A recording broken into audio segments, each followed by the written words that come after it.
Japan ప్రధానమంత్రి ఎవరో మీకు తెలుసునా? జర్మనీని ఏలుతుంది ఎవరో ఎరికేనా? ఆస్ట్రేలియా ప్రధానమంత్రి ఎవలబ్బా? కెనడా దేశం పెబ్బ ఎవరు కావచ్చు? దక్షిణ కొరియాలో ఎవరి పెత్తనం ఉన్నదుల్లా? శ్రీలంక అధ్యక్షుని పేరు తెలుసునా మీకు? అంతెందుకు, పాకిస్తాన్ ప్రధానమంత్రి ఎవరో కూడా తెలియదు. కానీ అమెరికా అధ్యక్షుడు అనగానే డొనాల్డ్ ట్రంప్ అని టక్కున చెప్తారబ్బా.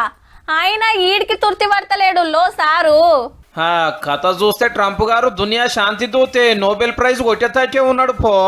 యుద్ధాలు ఆపేతానికి మా సారు మస్తు చెమట తీస్తున్నాడు. నోబెల్ బహుమతి ఇవ్వాల్సిందేనని సారోల పార్టీ ఎంపీ ఉత్తరం రాసిండు సెలక్షన్ కమిటీ వాళ్లకు. ఇరాన్ ఇజ్రాయిల్ యుద్ధాన్ని 12 రోజులలోనే ఆపిన శాంతి దూతకు ప్రైజ్ ఎందుకు ఇయ్యారని ట్రంప్ సార్ అభిమాన సంఘం డిమాండ్. దీనికి ముందు ఇండియా పాకిస్తాన్ యుద్ధాన్ని ఆగబట్టిండు. అమెరికా అధ్యక్షునికి నోబెల్ బహుమతి ఇవ్వాల్సిందేనని పాకిస్తాన్ సర్కార్ ఉత్తరం రాసింది. గమ్మచ్చిందంటే మర్నాడే ఇరాన్ మీద పెద్ద పెద్ద బాంబులు అటాక్ చేసింది అమెరికా. అప్పట్లో రష్యా ఉక్రెయిన్ యుద్ధాన్ని కంట్రోల్ చేసిన శాంతి దూత నేనే అని చెప్పుకుంటే ఒక ఎంపీ నిజమేనని నమ్మి లెటర్ పంపిండు సార్కు నోబెల్ తోటి సన్మానం చేయుండ్రా అని.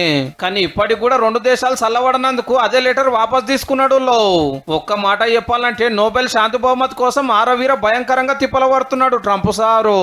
యుద్ధాలు కొట్లాటలు లేకుండా నలుగురిని నిమ్మలబడేసేటోళ్ళకిచ్చే పెద్ద అవార్డు ఇది. ఈ తాపక్ 300 మందికి మీదనే పోటీ పడుతుంటే అందులో ఈ సార్ ఒక్కడు. ఎట్లనన్నా చేసి నాకే రావాలని ఎన్ని తీర్ల కోసి చేయాలనో అన్ని వేస్తున్నాడు. కొట్లాడే దేశాల కంటే మొదలే సారే ట్వీట్లు పెట్టబట్టే నేనే యుద్ధం ఆపించినా నేనే బాంబులు బంద్ చేపించినా అని.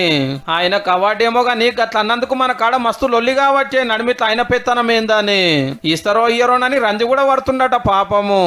ఒకవేళ శాంతి దూత అవార్డు రాకుంటే ఎంత రచ్చ చేస్తాడో ఎన్ని యుద్ధాలు పుట్టిస్తాడో పో.